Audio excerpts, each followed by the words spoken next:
It is a great honor and a privilege to have Lili Hershkowitz and Professor Beni Bar Yoseph here in Yerushalayim.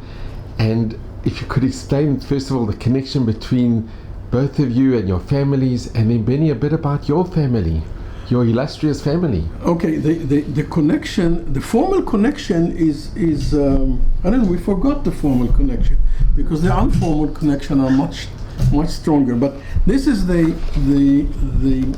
wide family of my grandmother's.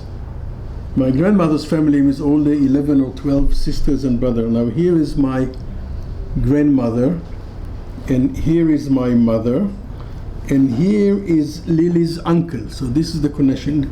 Lili's uncle was the brother of my grandmother. Now I met Lili when I was 1958? You came to Israel? I was 10. You were 28. And she came to Israel, and we shared a room for about a year or a year and a half. Here, with you? Yeah. In the same room? Yeah, Yes. 1 year, yeah, 1 year or a year and a half.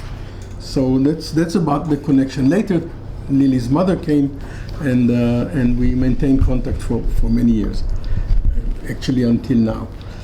About my family, my grandparents, actually my mother was in Tnuat Habonim in Transylvania, in Koloshvar, right? My mother in Koloshvar. And in now it's debatable because in my mother's Teudat Zehut, my mother ID, it says that date of birth is January 21st, 1920.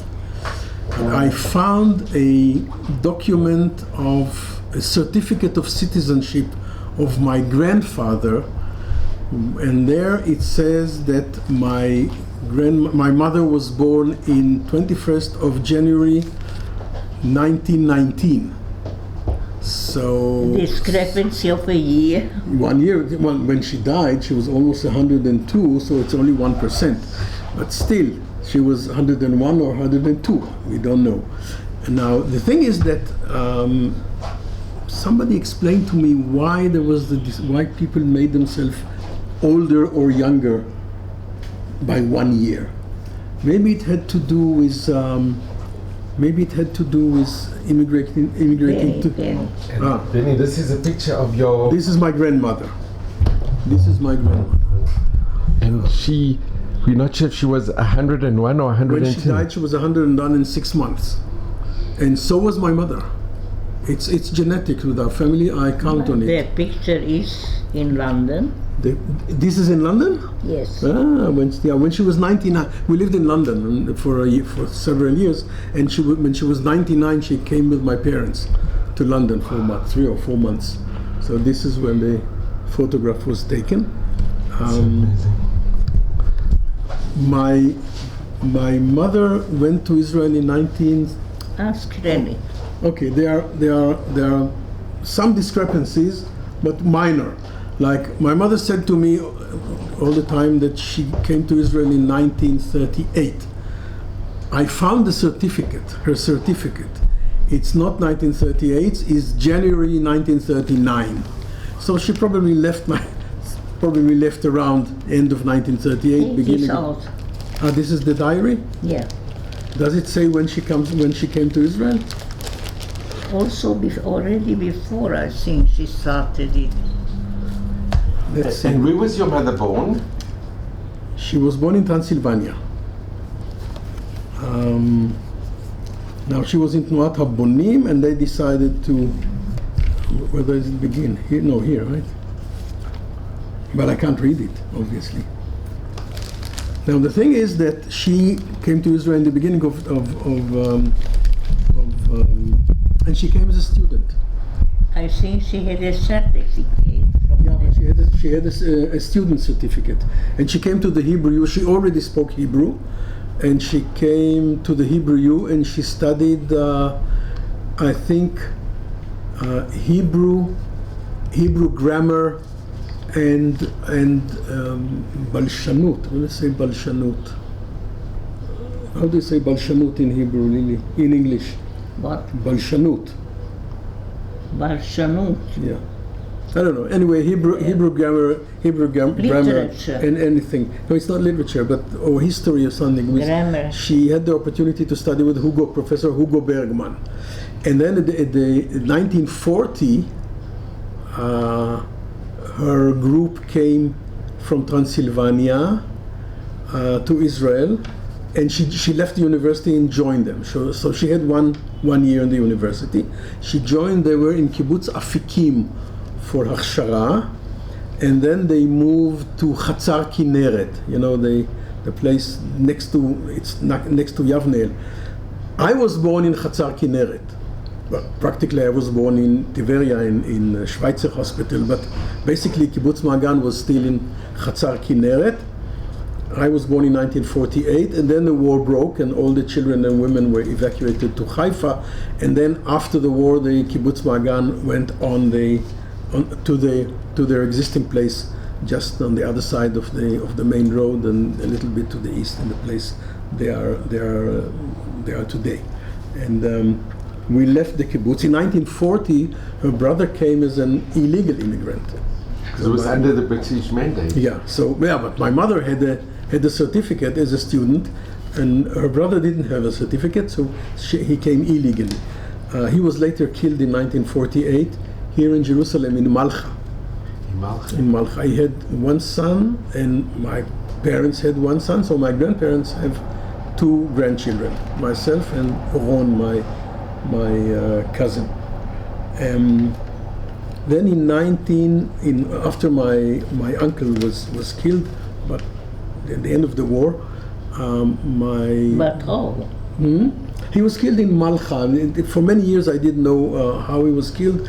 Later, his son, who didn't take any interest in for many years, and lately in the last 5 or 10 years, he showed some interest in what happened to his father, and we realized that he actually was an intelligent person. He spoke about, 7 languages, including fluent Arabic.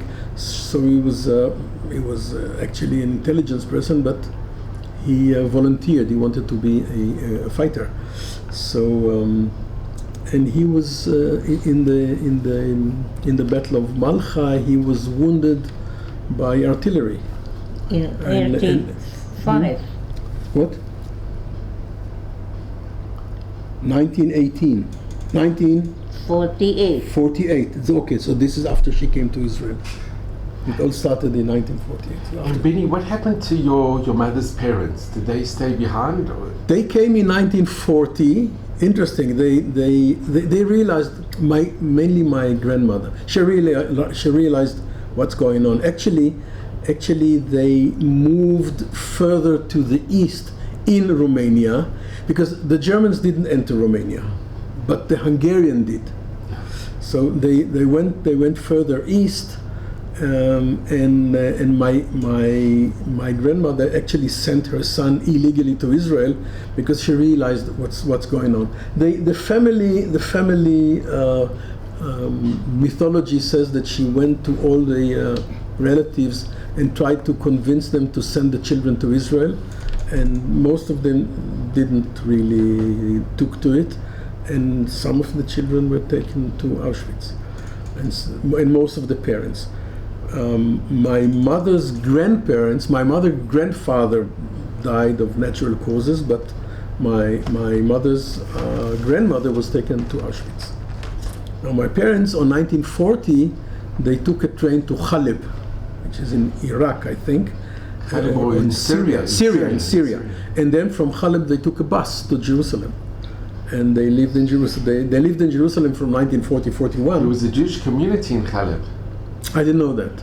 And it was very funny. It was an interesting thing, because there was a ultra-Orthodox Haredi community in Transylvania, in Kolozsvár, and my parents had some money. They weren't rich, but they had some money. Some of it they paid as tuition for my mother's university, which proved very useful, because it was impossible to take out money. And later, in 1949 or 1950, when my mother left the kibbutz and went to the university, the tuition was paid. So But they went to the Haredi community and they gave him some money and they received a zettel, a note, which was nothing. It was I said to my grandmother, if you took the money and tied it to the first dog that you see on the street, it had the same chances of getting the money back. But they came to Jerusalem and they went with this zettel, with this note, to the Haredi community and they gave her money. That's right. So, Yeah, that helps out. Should help her tremendously. Oh, definitely. That's the Jewish connection. You know, the Rothschild started like this. Okay, so they lived in Jerusalem since then, actually. Now the thing is, in 1947, I think, What? the house in Ben Yehuda that was exploded. 1947. There was a car bomb. Terrorist car bomb in Rehov Ben Yehuda. I think it was 1947. It may be. 1947.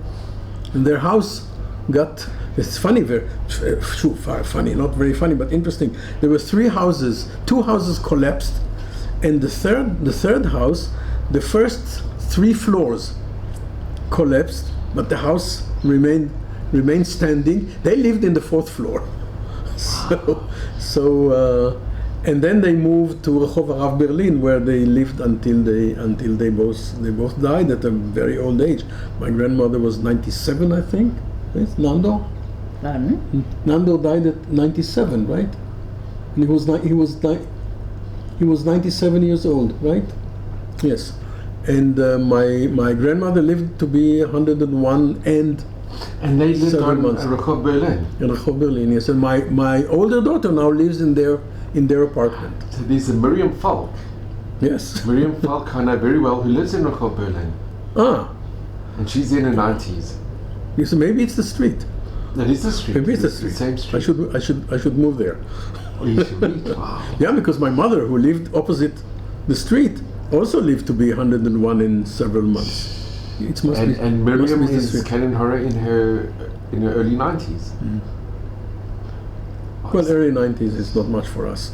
So anyway, and my mother went. Okay, so my mother went to the Hebrew University, where she stayed actually and became a professor of the sociology department. She said to me once, you know, if I couldn't stay in the university as a faculty, I would go back to the kibbutz because I couldn't stand normal city life. So Jerusalem was considered a city at that time. Now it's Did we ever mention her name? Rivka Bar Yosef. I think you have a picture of her graduation when she got a PhD. Yeah, that's her picture when she got the. Who is the? It's I don't remember who was the president of the Hebrew U. This is 1964. But she originally was on the Mount Scopus campus. No, it was Givat Ram. Because it wasn't before 1967. No, but before when she Before, yeah, when she yeah, originally of course, came. When of she course. He originally was came. his Of course. Professor Eisenstadt. Yes, but this is the president of the. Yes. And this is my grandparents, and and this is my mother in her study in the Hebrew University. And Beni, what was her PhD on? Oh, I saw it. I saw it yesterday. She passed away, so we had to clear her flat. So I went over all the documents. It's adjustment of new immigrants in new workplaces in Israel. About immigrants adapting to new working place, because obviously I think the difference between Israel and other countries is that Israel is at least definitely in the 50s and 60s many people came in an older age, not old age necessarily, but older age. It's not like now my students, they graduate, let's say the old students graduating at the age of 29, 30, 31. But here we have a good good number of immigrants at the age of 30, 35, 50, 55, and there was a problem. I know my grandparents came to Israel, they were 50. Well, at that time 50 was quite old. Now 50, It's young. 50 is the new 30. So... Did we talk about her diary, which she started in 1938? This begins in 1938? Yeah. I didn't know anything about this diary. You told me about this diary. I didn't know that my mother kept a diary. She never No. told you? Maybe she did, I didn't remember. It started in 1938, it's all in Hungarian. You see, it's not... Only Lili can read this handwriting. Nobody... And Lili, your mother gave the diary to you as a kid? No. We found... I gave it to you, right? Right. You I found didn't- it in her drawer. Yeah, I didn't know what I didn't know what is it. I didn't, because I can't read Hungarian. And I think your daughter said to you Possibly. that is the certificate, that it is Possibly. the diary of Rivka. Possibly. My daughters have very good connection with my mother and my stepfather. Now Lili knew about the diary. I didn't know about the diary, but I kept everything. So my daughter found the diary, and then Lili asked for the diary. Lili asked for this photograph, the one that you saw of my grandmother, and for the diary. Now the photograph I gave her immediately, but I didn't know about the diary. And then my daughter said to me that yes, we know where the diary is, so here's the diary. Just a moment, give it back to me. So Of course. she finished to It's write yours now. this diary. In 1948. No. She continued to write it here.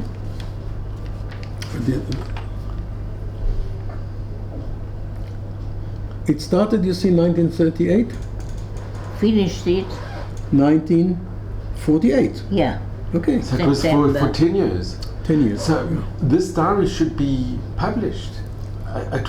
It's Jewish. We need somebody who can speak Hebrew and who can It's read, unbelievable. who can read Hungarian. Have you, Lili, you've read in what was written in the diary? Yeah. And she tells of all the She experiences. wrote about her personal life. She wrote about staying in Transylvania, about coming to Israel, being in the kibbutz, marrying.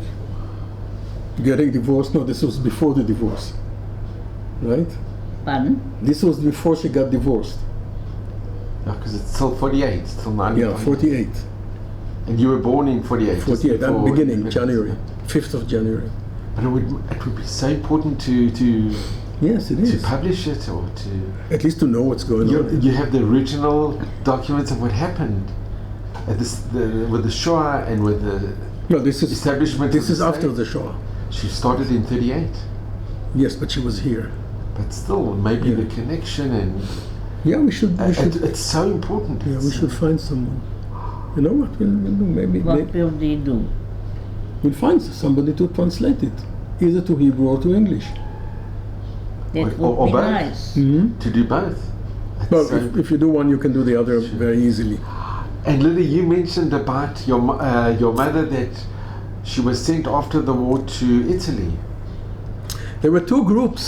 There was one group that was sent to Europe, of the same group of people that was sent to Europe by the Haganah to help the British, the paratroopers, Yoel Palgi, Yona Rosen, Peretz Goldstein, and Chana Senesh, and so on. And now Chana Senesh didn't come with the group to Israel. She came by herself, and she went to Sdot Yam. Yes. I think it was called Ein Hayam at that time, or Befi Hungarian Ein Yam. they even called it in Hungarian Ninchhei. Ninchhei, Ein Yam. Anyway, that's my mother told me. Anyway, Chana Senesh's brother was in my mother's group, and some of the rest of the paratroopers, Yona Rosen, Peretz Goldstein, and I even have somewhere, couldn't find it yesterday when I looked for photographs, couldn't find this photograph, but I remember my mother and Yona Rosen and Yoel Palgi and some other in uniforms. And then the rest of the group were sent, my mother and probably some other people, I don't know, they were sent to UNRWA. Again, by the Haganah, through the British Army to UNRWA. It's not today's UNRWA. It's, you know, the refugees. The main difference is that the old UNRWA did everything possible to eliminate the necessity of having UNRWA, unlike this one, who is trying to, you know. So the story was that she was in the refugees camp, and the people of the Haganah went all over Europe and tried to collect, because Europe was in chaos. There were no borders, there was nothing. And to collect all the Jews that started to go back from work camps, from concentration camps, from the, so it was you know, it's what we call in Israel kombina, because there was a list of names in the refugees camp, and Lova Eliav and other people of the Haganah used to come in the night every several weeks with the ship, not docking in the harbor but stayed in the far away, and during one night they would move all the people from the camp to the ship, and the same number of people from the woods around to the camp. So the list of names remained the same, but the people used to change all the time. And what year did she go? Was this? This was in 1946. So this is while you still have the white paper. Yes. While the British are prohibiting immigration. Yes, most of them came all of them as illegal immigrants. My mother met my father in the my biological father in the refugees camp. There in Italy. And in Italy. The refugees camp was in Italy. Then they married in Rome. And when she came back to the kibbutz before the Declaration of Independence, he came in as an illegal immigrant and was sent to Cyprus until with the blockades. Yeah. The funny thing, the interesting thing is that when I was in Boston in university, and my mother came to visit, and Lova Eliav, who was one of the guys who actually mastered the whole thing of bringing immigrants on the sea, he was there, and my mother said, "I know him, let's visit him." Now, he was he came as a research fellow, as a lecturer in Kennedy School of Government. So we went to visit him, and it was very interesting because they started to talk about that time, and he had a code name, and nobody called him his name. His code name was Arthur. His code name in the Haganah, and I noticed that Tanya, his wife, didn't call him Aryeh or Lova. She called him Arthur. And I asked my mother why, and he said there was a group of women, young women actually, young Jewish women that were saved, maybe by Wallenberg, I don't know, but anyway, there was a group of Jewish young women in Sweden. And it was Wallenberg. Wallenberg probably. And Lova Eliav organized a ship to bring them to Israel, and Tanya was on that ship. So they met on that ship, and she knows him by the name of Arthur. So everybody in this room, everybody in the room called him Lova or Aryeh, or Lova probably, nobody called him Aryeh. Everybody called him Aryeh, she called him Arthur, which was interesting for me, but it was the explanation was... And that's it. So my mother remained as a university professor in the Hebrew University until she died. But can I just ask you, Beni, your mother was instrumental in helping bring the refugees after the war to here before the state was established. Yes. So Miriam Falk was one of those as well that came on. There were many that came on that. Interesting. They would try go from one DP camp to another, and then they heard that you can come back to the end of the journey, or the end of the gate in Europe was in Italy, at least where my mother was involved, and then through Lova Eliav's ship or Haganah boats and ships to somewhere in Israel, probably Haifa or Atlit, wherever they could arrange it, and that's it. And then she came back to the kibbutz. I was born in 1948. and then the war broke, and after the war, she didn't actually leave the kibbutz in the beginning. She just left temporarily to go to be with her parents after her brother was killed, and to go to the university. Now at that time there were the kibbutz didn't send people to university. This was almost sacrilegion to go and study, and she stayed in the university. She stayed in the university, and PhD and so on. And she has a gravesite from the university at the amount of in the cemetery. Of course. The university bought her the graves. Yeah, the university has in every new part of the cemetery in Har HaMenuchot, there's a section for the Hebrew University.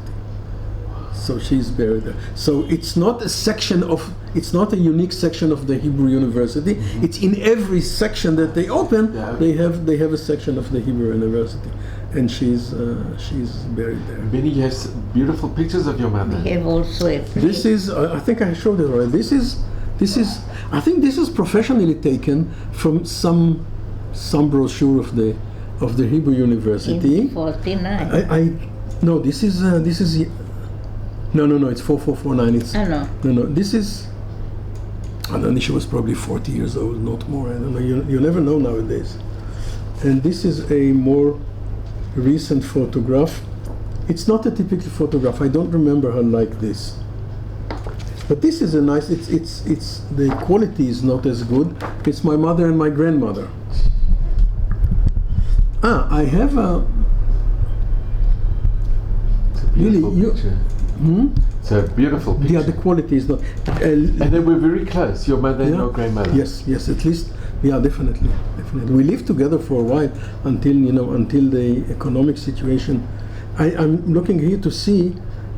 I sent you a photo. Maybe you can look at it even in the phone. I have it in my phone, Beni. I know. I have it here in my phone. Lili, let's see. And mine. Lili, I know. Lili. If I sent it to you, then. That is also a lovely picture. Okay, and let's see if you can. This is my mother at the age of 98 or 99, I think, right? Can you see it? It's beautiful. Can you see it? Because your mother played the piano? She played the piano at the age of 98. She decided to go back to playing. She kept it for about a couple of months and not more. But that is her living room. Yeah, this is her living room. It's beautiful. And me. I played the piano for 1 year. I wasn't good. It's a gift. It's a gift. It's a gift that I did not have. So it's very strange because sometimes we found a book after my stepfather died. My stepfather married my mother when I was 15, so I was too old to become his son. But he was as close to me as possible in this situation. He really did. I mean, I must commend him. He really did make every possible effort, and we ended up having very good relationship. And I'm Yonchi. And I'm very, very grateful to him for the way he took care of my mother. He was a doctor, a surgeon. Yeah, I was a surgeon. Unfortunately, he was 12 years younger than her, which was very unusual. Very unusual, at least at that time. When they married, he was 30, she was 42. I mean, it's not like 80 and 92. Was this his first marriage? Second, but he didn't have any children. So I was the close to son that he had, and he looked at me as my son. He also adopted me formally, and he looked at me as my son. I couldn't look at him as a father, but he was definitely very significant in my life, and unfortunately he died 7 years before she did. So I mean, when she married a guy who was 12 years younger, I didn't think that the plan was that he will die before her. The plan was different, but they had very good. They have very good life, and they were really very good friends. I never saw him. It's wonderful to hear. Yeah, never saw them. They were, from here to there, they lived together for about almost 60 years. Yeah, something. And Beni, can I ask you, what was your family name in Romania? Weinberger.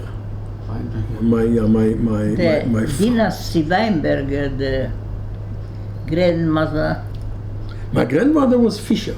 Fischer. My grandfather was Weinberger. And that is the wedding university of them in Tel Aviv. This is, 50 years or some, this one came. Yes. 50 years, I think, it doesn't say. I think this was the 50th anniversary or so, at a certain age they don't change anymore. So, it's a wonderful picture there. It is.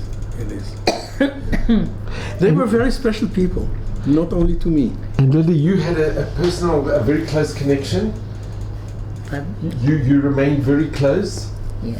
Yes, very close. Of course. She was an additional daughter. She was a daughter that was born at the age of 30. Right? I remember that they went to buy some clothes. My grandmother, my mother, and Lili. And they came back. They were laughing. They said that the lady at the shop said to my grandmother, "You have two daughters that don't look alike." But we were really, we had such a close relationship, Rivka, Bar Yosef and I. We were cousins and we were the best friends. Yes, the formal relationship doesn't really reflect the real one, because the formal, it's like this. Her uncle was the brother of my grandmother, but the relationship was very strong. I don't think I have any uncle or aunt who is close to me as Lili. We had Petya, who was very close. Petya was very close to us. Who? Petya. Petya, yes, the husband of my mother's cousin, another cousin. Elizabeth's sister. Yeah. And Beni, in the original, in the picture that you showed us from the beginning, this one, I think you also have a connection with Kastner. With Kastner, yeah. Okay, this is Yoseph, my grandmother's brother. Now he was a member of the parliament. There was a Jewish party in Romania at that time between the two wars. And he was a member of parliament. They had two members in the parliament, and he was one of them. His daughter married Kastner. His daughter, I don't see her here. Maybe this is Bodio? It could be. I think this is her, his daughter, and she married Kastner. Now Kastner lived in as a boy, when he lived with his parents, he lived at the same house, not the same apartment, but the same house with my grandparents. Really? My mother described it. There was a house like a house with an inner court, so they shared the court. There was several apartments in the house. There was a gate. It was surrounded by some kind of a wall, a fence. So all the apartments shared the same. So they knew each other from a fairly early age. And he married my mother's cousin. And I asked my mother, what's the obviously he's controversial. Obviously my family thinks that he was I don't know if he was a hero, but he definitely was a good person. I asked my mother, what's the secret of this person, because he did some amazing things, and definitely very courageous, because he was in and out from jail by the Hungarians, not even by the Nazis, and still. And he had dealings with Achman. And Yeah, and she said he saw himself as the savior of the Jewish people. And this is his tragedy, because when he came to Israel, all the places were already taken. This happened to all the there was a very prosperous Jewish community in Transylvania and Hungary, and they came to Israel in the 50s or late 40s and the 50s. All the places were already taken by the people who came before that. I asked because he went from Romania to Switzerland, Kastner, from Romania to Switzerland. And what puzzled me is, why did he go back to Romania, to Hungary, which was under Nazi occupation? So I asked my uncle, who was his brother-in-law, whom I had very good connection with, and he said that this was that he raised the same question, and Kastner said, I took upon myself a mission to save as many people as possible, and I considered the possibility that I will not go out of it, I will not come out of it alive. And when you are willing to lose your life on something, there's no risk actually, because you're willing to give. You're willing to give away. So this is anyway. This is the story that runs in the family. Can I just ask? What a lot of people have mentioned to me, and what I've read is with Hannah Shenesh, who's an icon in Israel, that her mother begged him to help, and I think that appeared at the trial as well. And I don't know I don't know what happened there. In Hannah Shenesh. Why didn't Regia save Hannah Shenesh? Because I think at the trial, when that came out, I think with Hannah Shenesh, the only thing I know about Hannah Shenesh is a little bit of stories from my mother, not much, and about the end is what I see from documentaries and movies and so on. There was something personal there. I mean, the head of the police wanted her head, because there was no reason to execute her in such a hurry. and There was 2 days she was executed by the Hungarians. by the Hungarians. So and they wanted her head. They wanted. Parachuting. Yeah, they want. The way I see it, they wanted her head because they were insulted because she was, sometimes. I think just It's like take the Pollard situation. Without saying anything about Pollard himself, nobody served 36 years for what Pollard did. yeah, it's true. Nobody, because there was something personal there. I think the only thing from my readings or people I've spoken to is that they say that if only Kastner would have warned people that what he knew, because a lot of people didn't know what was going to be. Right. And that I think is. You know what? There's. But it's hard to judge. It's very hard. No. I don't know. Here, I have my opinion. I don't think it's true. I think people didn't want to know, because there's a play by the name of Ghetto by Yoshua Sobol. Now the play talks about a Jewish guy who is actually cooperating with the Nazis, because he has something like Schindler, like what Schindler did, but he was Jewish. He was Jewish with the yellow and so on. And at a certain stage, you understand that he's the only one who really understands what's going on there.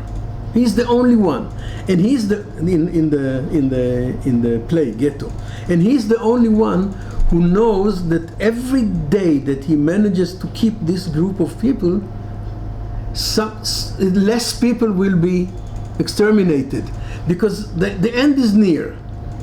And if you push it another day, and I think that this is what, because in the movie there's a movie with Sasson Gabay playing Kastner, and there's Yoel Brandt who went from Hungary to Israel to try and arrange through the Haganah and the Israelis, the Jews for trucks and money and so on. But he himself was stopped by the Turks and spent about 3 months in jail and so on. The thing is that after he was in Israel, he didn't go back to Hungary.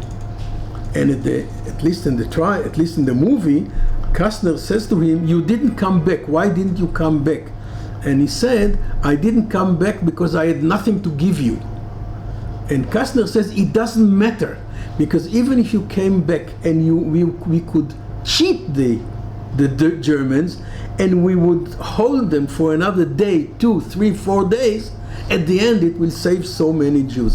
So the way I see it is Kastner was probably one of the few people that really understood what's going on there. Mm-hmm. Nobody else understood. Nobody else wanted to believe in it, because you see, why didn't people run away? Because they didn't believe. Or where could they run to? There was that. Anywhere.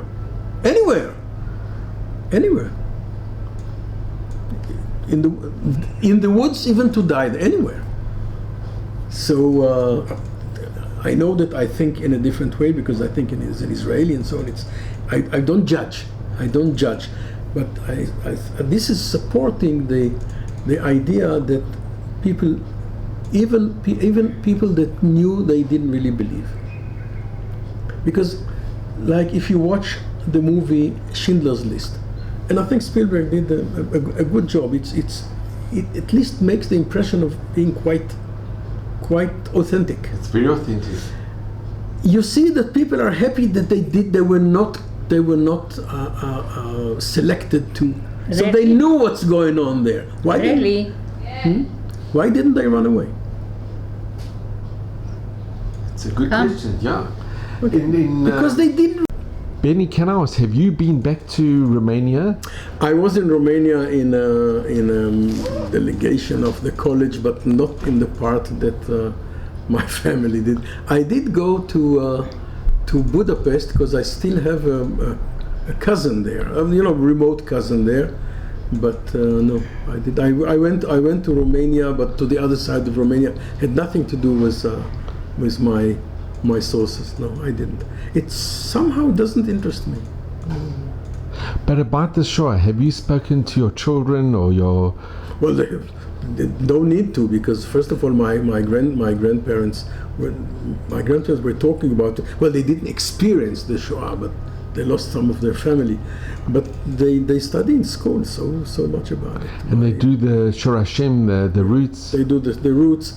And one of my daughters went to the expedition to Poland. The March of the Living. Yeah. My younger daughter didn't want to go, and we decided not to force her. She's taking things a little bit more seriously than most children. But my older daughter is a historian, is a lecturer of history. She's also a professor, isn't she? Or a doctor? Doctor, yeah, not yet professor. And where's she a professor in? In the Open University in the history department. But she's not in Jewish history. She is actually partly Jewish history. Actually, her specialty is history of architecture, and she's now researching mikveh. How do you say mikveh? The mikveh. It's a mikveh. It's a mikveh. Mikveh is a mikveh. In Germany in the 12th century. Wow. She realized that, or she found out that in the 12th century, the mikvahs in Germany or in Europe, Western Europe, had a very, very specific structure. It's a square which is dug very deep in the ground, and nobody could explain why should it be 20 or 10, 25 meters deep. There was no research done on it, so this is what she's doing now. And she's lecturing but mainly on the history of Christianity through the art. And my younger daughter, who studied Middle Eastern studies, and then she did a master's degree in some studies in Oxford in the 3 Abrahamic religions. So they meet in religion, and it's funny because my older daughter married a religious guy. So we laugh at them. We say that by his bedside there's the Bible, and by her bedside is the New Testament. So the Old Testament on his side and the New Testament on her side. So You didn't mention Talik, your wife. I didn't mention I have a wife. Yeah, but she's not connected.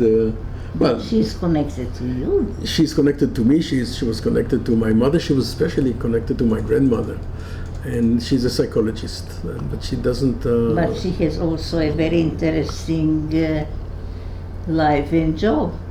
What is she doing?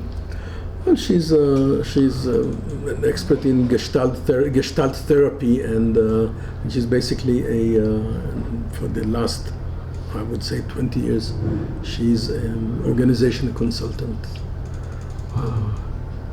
And Beni, how long has your connection with Lili been? You have a very close. From 19 When you 57. 57. When you shared a room. I was 9 years old, and we shared a room. That's almost as close as possible. It's amazing, and you've kept this very close. You can see this. Well, this bond. Lili got married. Yeah. I got married, so we don't see each other as often as we did when we lived in the same room. So, but yeah, we kept. It's wonderful. Yeah, when Lili met her husband, she brought him to my grandparents for approval. They approved. Yeah. It's wonderful. Yeah. And Beni, what advice do you give to your children or to the future generations? I don't give any, let me tell you, I don't give any advice because I'm not sure that I managed my life in a very, very smart way. Basically, I'm very happy with them. They served in the army, both of them, they served in the army, they went to study. The main thing that I advised them before they went to the university, when they hesitated which subject they should choose, you see, I chose mechanical engineering. I don't do mechanical engineering for about, 35 years. And I said, take whatever is the most interesting subject you can find, and let life go by, and be yourself. That's basically it. But I think from your story and with Lili, just that your parents and grandparents, that they could see what was happening and they took action. My grandmother did, and after the war of '73, we were in a lousy condition, and I said to my mother once, if I will have to serve 6 months reserve duty every year just to keep this country running, because this is what happened in 1973, beginning of 1974. Then maybe the Zionist idea is not worth the effort. And she said to me, you can say that because you never lived as a Jew in a non-Jewish country. And I remember this whenever the situation gets a little bit tough, whenever there's some people that say, okay, then we are fed up, we will go to Portugal, we will go to Berlin. I can't understand how people are Jewish people are going back to Berlin, but it's fine. It's fine with me. But I keep remembering what she said. You never lived as a Jew in a foreign country, as a minority. And this is what worries me here, because the problem is that if we will be one state for two people, we will be a minority in about, well, not myself, but in 50, 60 years we will be a minority. And if I have to be a minority, I prefer not to be a minority in an Arab country. but basically, because I don't consider myself left wing. I'm definitely not extreme right wing. But everybody who says that we shouldn't give, and I feel sorry for every square inch that we give away, but having here a two people means that we will be a minority, and unless we devise a different thinking or a. But you know what you said, two countries. What Ben Gurion said, I also want a big Jewish state from the Prat and Chidekel to the Nile, but it's impossible and not necessary. And that's basically it. He was a very clever guy. And Lili, what can I ask about you with your connection with Beni and Beni's family? My heart is full of thanks to them that I could come to them to Israel as a tourist and staying here still as a tourist from Yugoslavia, being an Israeli. You came as a tourist? I didn't know it. Yeah, now I remember. So your family had a big part in your mother coming here and you being here. Well, when her mother came here, she was already a veteran. Yeah. But when she came here, yeah, it was kind of came to explore, I think. Came to explore. Things were different, you know. It was so obvious that when a relative from abroad comes, he would stay with us. Because there was no other way. There was no other way. So it doesn't matter we have place, we don't have place. We have place. You know, there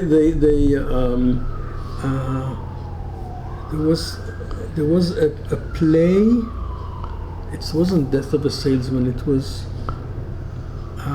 Daytona. No, something Beach, not Daytona Beach. Something about a Jewish family in New York. And then towards the end, they realized that this is in the early 40s, late 30s, that aunt and uncle and so on, they are coming to New York. They managed to get away there. Where shall we put them? And so they do all the arrangement, but the possibility of not having them doesn't even come up. So it was obvious then when a relative comes, he will stay with us. There's no such thing as there's no place. It's wonderful, and you can see this closeness. It's just wonderful to see. So I just want to thank you both so much. For me in particular, it's been such an honor and a privilege to meet you, Beni and Lili. Wow, there's no one like you, really, and I'm so grateful.